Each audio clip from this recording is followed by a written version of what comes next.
Alright guys, in today's video, we are trying new makeup, or I guess I am trying new makeup. It's me trying the new makeup, and I picked up some Surratt Beauty. So I've heard amazing things about the Beyond Beige palette, so I picked that up, but I picked it up in the individuals. You can actually buy the Beyond Beige palette in the singles, so I just decided to do that because it ended up being cheaper, but I realize now why you would want to buy the palette because it just comes in a nice palette and these singles are very annoying. Anyways, I also got a Surratt blush. I've never tried Surratt complexion products besides the foundation, and you guys know I'm obsessed with that. I ranked it my #1 in my foundation ranking. And then I also picked up a Dior Bronzer. I love Dior Bronzer, so I wanted to see how this one worked. The limited edition Clinique Cheek Pop, and I think that is all the new makeup. Oh no, I picked up at the Sisley Stylo Lumiere Concealer. So we're just going to play with these products, and I will let you know all my thoughts. And we are just going to, or again, I am going to play with this makeup. I'm going to let you know my thoughts, what I think is worth the money and what I think is not. And before we get into the video, don't forget to subscribe, leave your comments down below, share the video if you want to share it, ring the bell, and like the video as well, if I said that. I never remember what I say, I talk really fast. But anyways, let's just get straight on to trying all this new makeup and my thoughts on this makeup as well. I've been kind of dying to try out the Surratt Beyond Beige palette, and so I just wanted to get started. Of course, mine, if you saw the intro, I did not purchase mine as the palette. I had to purchase these shades individually because it was sold out for so long and so hard to get your hands out of, or hands on. And also, it's cheaper if you just buy the single shadows themselves versus buying the whole palette. So I just decided to build my own palette. To start with, I have gone ahead and primed my eyes with my NARS Pro Primer. I'm going to take the first shade that is in the Beyond Beige palette, which is called Satin Salmon. I'm taking it on the brush that I'm using in my crease, and I'm just going to apply this all over the lid, and I'm going to sweep it up to my brow bone too. This is really going to brighten up my eyes. I don't know if you can tell a difference on camera, but it just added a bit of brightness. It's a little lighter than the primer that I used on my lid, and it's going to help highlight that brow bone up here too when we go in with our other shadows. So this shade is really nice. It has a very subtle sheen. It's barely noticeable though, and it applied very beautifully. It doesn't appear dry on my eyes at all. It's definitely on the powdery side. I've never tried Surratt shadows, so I'm assuming that they're all going to be a bit on the powdery side. The next shade I'm going to take is this shade Beige, which is the second one over if you have the Beyond Beige palette. It's kind of that brown transition color. And I'm literally going to use this as my transition shade. So first I sweep it onto the outside corner, and I'm really going to, I think I'm going to blow this out today. So I'm kind of being haphazard with my blending and really being messy on that outside corner. I'm bringing it about to the middle of my eye and then blending it through the crease. This blended so super easily. It's a very soft color, so I'm actually going to go in with another round of color and just build that up. Then as the color fades, I like to blend it upwards to really get that beautiful transition. This is a really unique eyeshadow formula. I honestly felt that that was so ridiculously easy to blend out onto my eyes, and it just looks very seamless and soft. So I'm really excited about these. Definitely, if you can see that, it is super powdery like I mentioned. It reminds me, the powderiness reminds me of the Anastasia shadows, but these apply even easier onto the eyes, I find. So to deepen up this look, I'm going to take the Brun Noir shade, which is the darkest shade in the Beyond Beige palette. I'm going to take that on a Sonia G Crease Pro. I'm just going to go in with a little bit to start because, again, I don't know what this color is going to be like. And I think I'm just going to keep this on the very outside corner of the eye and blending it just into the outer third of the lash line as well. And I'm going to just ever so slightly bring it into the outer crease, but like barely. I just want to deepen up this outer corner a little bit, but I don't want to make this look too dark, so I'm just going to keep it right there. Again, for a dark shade, this blended out like an absolute dream, so I'm really impressed with that. And to finish off the top lash line, I'm going back into the Brun Noir with my Wayne Goss 07, and I'm going to meet up with that outer corner where we added that deeper shade. I'm going to connect my liner. I'm using this as a liner. I'm going to connect it to that color, and then from there I'm going to sweep it onto the top lash line. And I'm going to be a little more precise with this, so I'm really being careful to be precise at my top lash line.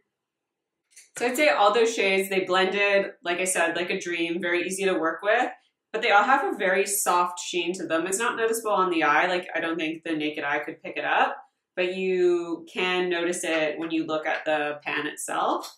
And the final color that I am going to go in with is called Couvre. I probably said that wrong, but this one definitely has the strongest sheen throughout it, but it's by no means a shimmer. I'm going to take this on my Sonia G Builder 2. And wow, that's a lot darker than I thought it would be. And I'm just going to press this all over the lid. You can see a very soft sparkle in it, but it's very subtle. This is creating a lot of fallout under my eyes. So again, I'd probably recommend doing your eyes first if you are working with these shadows, just because again, they're very powdery. I also picked up, like you could leave the look here if you wanted to, but I did pick up one of the Sisley single eyeshadows. They released, I think, in the summer, but I hadn't tried them out yet. They take forever to get to Canada. And when I saw them on the Holt Renfrew site, it's really hard to get Sisley in Canada as well. Nordstrom or Beautylish does not ship Sisley products to Canada. So when I saw this, I just wanted to at least try out a shade and then go from there because they are really expensive. It's like $70. So I got the shade Glow Gold 41. And I'm going to go in with my same Sonia G brush, and I'm going to apply this over top of that darker shade. So this one gives a really nice sheen as well. Kind of similar shimmer, maybe a bit more intense than the Couvre shade that I just used. It's not overly intense or anything. It's definitely not covering that up a lot. So I'm going to try this out on my fingers now just to see if that will make a difference in application. Yeah, so it's definitely way more pigmented with fingers. It's a lot more yellow than I thought it would be. Like it's definitely a yellow gold versus like a copper gold or just a brown gold, a deeper gold. But I do like how that looks. I think that's really pretty. It kind of reminds me of something that would be in the Urban Decay Naked Honey palette. I cleaned up my under eyes and I'm going to go back into the Couvre. I did a terrible job showing that. The Couvre shade. And I'm just going in with a pencil brush and I'm going to sweep this along the lower lash line. And I'm going from the outside corner, connecting it to the outside lid, top lid, and bringing it, I'm gonna leave a little bit of a space here. So I'm taking this about 3/4 of the way across and then stopping. And then from here, I'm going to apply my lash primer, my mascara, and then we can work on the face. I've gone ahead and added mascara, obviously, and I also, while I was off camera, I added my Tarte Timeless, where is it? My Tarte Timeless Smoothing Primer, just right in the center of my face to my pores, where I have the most issues, I guess, with textures and pores, obviously. I'm going to go in with my IT Cosmetics Your Skin But Better Primer Plus, just because I want a bit more of a gripping primer today, but that's still hydrating. So this is the most hydrating of all the gripping primers I have. I do find it makes a difference in holding onto my foundation and the longevity. Now, I did go ahead and pick up a new concealer. I think I will pick up the Hourglass one, but I picked up the Sisley Stylo Lumiere. I've heard Michelle Wong talk about this a ton, and it's a little twist up. So I really wanted to try it out, and it was just really hard, again, to get in Canada because, again, Sisley's hard to get. So I'm just going to start by twisting it up. And well, let's just apply it under the eyes and see how it is. So it's definitely a very thin consistency. It kind of looks like a gel texture, like similar to like the Chantecaille Future Skin Foundation. Very light. And then I'll just apply a little to the outside corner. I have a feeling this will be a lighter coverage, but that's fine. And I'm just blending it in with my dampened Beauty Blender sponge. Ooh, I really like this concealer. So this is definitely lighter coverage. I can still see a tiny bit of blue on my inner corner. I actually don't mind that though because it just sits so naturally under my eyes. You can't even tell I have concealer on. Wow, that is gorgeous. I'm really excited about that one. I'm going to take some of my Flawless filter and apply it where I normally do on the high points of my face to add a glow. And then just blending that in with my damp Beauty Blender sponge again. I feel like it's been a while since I've used my Sisley Phyto Taunt Ultra Clat. So I'm going to go in with this today. And I want something that's going to be a little more pore blurring and that I know will wear all day long. I don't have to fuss with it at all. It's just such a pretty foundation. So I'm just going to take 2 pumps of that and distribute it onto my palette first and then apply it with my damp sponge. Again, I like to cover pigmentation first that for me is my jawline and my chin, and then I work in other areas, and I want the least amount of foundation to be on my pore areas and the center of my forehead, just because I don't like the look of foundation or lots of foundation in that area. I like to keep it as clean as I can for the most part. My Givenchy Prism Libre to set the under eyes. I actually don't even feel like I needed to blend out that concealer. It's just so smooth under there, and always sweeping off and then pressing in. Wow, my under eyes have never looked so smooth and amazing. I feel like I'm loving this. Quickly finishing off the under eyes, going in whoa, that was an interesting wording. Going in with Satin Simone on the inside corner to add some beautiful brightness. And then taking Beige, that kind of matte taupe shade, and blending this along the lower lash line. Now this color I am going to bring all the way to the inner corner to meet the inner corner highlight. Really kind of smoking this out. I do want to make this a little more smoky, so I'm going to take the Chanel Stylo U in the shade Brune Agape and taking this into my waterline. I really love this shade. I had to pick up another one because I lost mine and I hadn't used it in a while, and I forgot how much I love this when doing a smoky kind of more grungy eye, I guess. And then I'm just going to finish off by applying my mascara onto my lower lashes. Now I did not pick up a new powder, but I actually find that the Sisley foundation does not need to be powdered. I like it better when I just wear it on its own. In the summer that changes, but since it's winter and it's really dry here, I just like how it looks on my skin without any powder. And then as the night goes on or the day goes on, and if I look oily, I can just add a powder then, instead of looking too powdery at first. But I did pick up a new bronzer. I picked up the Dior, what is this called? This is the Dior Skin Mineralized Nude Bronze. So Dior released some bronzers in the summer. This is what this looks like. I got mine in the shade 04. So Dior released some shades in the summer. There was Soft Terra and Warm Terra. I actually picked them both up, and I have somehow misplaced them. I have no idea what happened to them, but they are honestly probably my favorite bronzers, and I don't know really how I would lose my favorite bronzers, but they were such a beautiful formula. The color was just perfect, and I kind of forgot about them, and I just saw this on the whole Renfrew site, and obviously Soft Terra and Warm Terra are now sold out, but I decided I would try this Dior bronzer because obviously I was a fan of the formula. And I will say this is really reminding me of the lighter one, Soft Terra.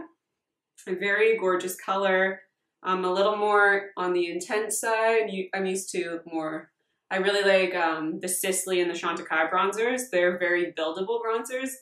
These ones you get more pigmentation right off the hop, so just be lighter handed with powder bronzer. Obviously I kind of went a little too intense because I'm so used to my other formulas, but that is okay. I'm just going to go for a super bronze look today.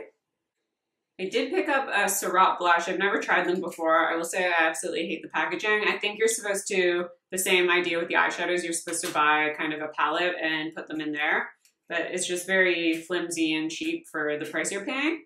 Anyways, I got the shade Parfait, and it's a very nice peachy pink, kind of a shade that I like to go for. I have no idea how pigmented these are, so I'm just gonna go and start off with a light hand. Ooh, I do enjoy this shade. The shade reminds me of like, how would I compare it? Maybe like a NARS Orgasm. It's definitely not as shimmery as that shade is, but it's really pretty on the skin. I really like how it adds that youthful appearance back to my skin. And a new highlight I picked up was the Clinique Cheek Pop Highlighter. I have never tried any Clinique makeup, I realized. And I saw on Temptalia's website that Clinique was releasing a limited edition highlighter for the Year of the Rat, and I just thought it was really cute. I mean, I am a sucker for cute packaging, I will admit. Can you guys see how freaking adorable this packaging is? There is a little imprint of a rat, and it is so cute. Oh my gosh. I kind of don't even want to use it, but obviously I'm going to. I am going to first apply a little bit to my Cupid's bow. I don't know why I like a highlight there. Is that normal? And then I like to run a little bit down the center of the nose just with that excess product. And then I'm going to take a bit on my bigger highlight brush to sweep along the cheeks. This is very subtle. It actually, the shade really reminds me of the Amrezi highlight, that limited edition Anastasia one. It really doesn't help that I swear I like the Anastasia Amrezi is probably my favorite highlighter. Wow, that's really subtle. Of all time. And I swear that whenever someone comes out with a competitive product that resembles that shade, it's always limited edition. So I just have like all the same shades that are limited edition, which doesn't really help. I wish they'd come out with this in a permanent color, but this is really, really pretty. It's sitting on the skin so beautifully, not emphasizing any texture at all. It's just giving me that beautiful glow. It's more of like a wet effect on the skin, definitely not heavy, not too intense. It's not glittery at all, which I like. To finalize my look, I'm just going to buff. You guys have seen me do this a million times. I just want to soften everything up. I definitely overdid it on the bronzer today. Sometimes I do that in videos. I tend to get chatting and then just go a little heavy-handed. So I'm going to make sure that everything is blended in to the skin really prettily. I always say prettily. I don't think that's a word. And no harsh lines. I don't have any new lip liners, but I am going to take my Sisley Beige Natural. This one's a little bit of a deeper shade. And I'm just going to line my lips.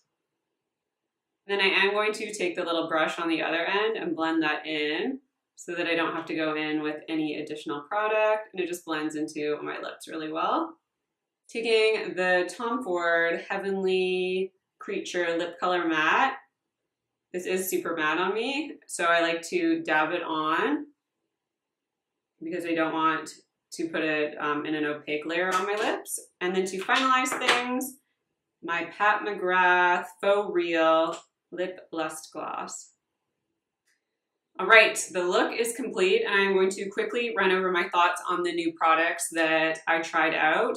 So the Surratt Beauty Beyond Beige palette. Obviously mine's not in palette form, but I did pick up all the shades individually to create the Beyond Beige palette just without, like these are all the colors in it, but I just didn't purchase the actual palette itself. So I just have these singles, and it was cheaper to buy it this way than getting the whole palette itself, although I may just end up buying a palette to put these shades in because it's really annoying having these singles here. And I really love the color selection of these. This reminds me of the Tom Ford Coco Mirage, but definitely, the shades are definitely different. They're not the same. This might be a little bit warmer than the Tom Ford Coco Mirage, and also the formula is different. This formula is very unique.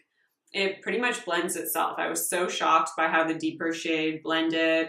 I think they all look really gorgeous on the eyes. Very beautiful. I feel like if you have mature eyes, you would love this because it sits on the skin very well. It's not overly powdery. And it has an interesting formula that it sits on the skin very well for a powder. It's not picking up on any dryness on my eyes or anything like that. I also tried out the Sisley. These are the eyeshadows that Sisley came out with in the summer. I'm going to quickly give a swatch here. This is the Golden Glow shade. It's very beautiful. It's not a topper like an Hourglass would be or a Marc Jacobs. This is definitely more on the subdued side. It is shimmery. It does have maybe like a soft sparkle, but not really. It just gives you more of a sheen on your eyes.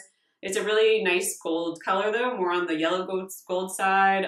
So I might pick up some other shades in this because I think this is a really lovely formula. It's supposed to be super long wearing, so I'm gonna have to test this out and see if it is. I also tried out the Sisley Stylo Lumiere. This is the box it came in. But I really am so happy with how my under eyes look. This is definitely a lighter coverage. It's even lighter than the Giorgio Armani concealer. But I really love how this sits under the eyes. It honestly has not sat in any of my fine lines nothing under my eyes. It's not emphasizing anything under there. The only thing I would say is I'd probably use my Charlotte Tilbury Magic Vanish just in the inner corners next time, because it is, I wouldn't say it's sheer coverage, but it's definitely light. And I don't have much concern with like pigmentation on my face. I don't mind that showing through. I just don't like that much blue to show through, but it is a truly lovely formula, and the way it's sitting on my skin is stunning. I think it would be my perfect concealer if it just had a bit more coverage, but I do like how it looks. This Dior bronzer, I love. This formula kind of reminds me of the Jouer bronzer, but it's just a little more silkier. It gives a bit more of a sheen, I guess, and I guess it's a little warmer in tone, but I love how this applies on the skin. This definitely reminds me of my Light Terra and Warm Terra from Dior that they released in the summer, so I'm happy that I at least have something in my collection. This might become my new go-to. I also think this would look really nice on the eyes if you just wanted to do something really quick on a daily basis. The Surratt blush, I really enjoy this as well. I think Surratt is just a really nice formula. It's a high-end for sure. Not a fan of the packaging, but I do like how this is sitting on my skin. It's giving me a healthy glow. It was very pigmented, easy to blend. It's not patchy at all. It's a nice blush, gives me nice color. You could probably get something similar from NARS or something that's probably less expensive, but I do enjoy this. And then finally, the Clinique Highlighter. Okay, I have to admit, like I said, I'm a sucker for this packaging, for the cute little mouse imprinted on it, or the rat. I hope you can see that shade, but it really does remind me of the Resi highlighter. Okay, just pulled out my Resi highlighter because now I'm curious. So side by side, that's the Resi, that is the rat. I don't think you can see that, but looking on close inspection, the Resi highlighter is just the slightest bit lighter, and it's like a whiter gold. The Clinique one is just more of a deeper gold, but like it's so slight. I would say they're duped by like 95%, maybe even closer. They're very, very similar in texture and finish and in color. Just a bit, the Clinique one's just the tiniest bit deeper. But I think I'll get a lot of use out of this. I think it's really cute. It's travel friendly, it's tiny, a cute idea. I haven't tried Clinique highlighters before, but I'm really loving this formula. It's very subdued for a highlighter. If you're looking from a highlighter you can see from space, this is not the one for you, but it is really pretty just for daily use. And I like my highlighters when it just looks like a soft glow, like kind of a candlelit glow. So happy with this. That is it for everything today. I hope you guys enjoyed this video. Don't forget to subscribe if you haven't already. Leave your nice comments down below. Don't forget to share the video and ring the bell. And I'll just end the video here, and I will see you in my next one.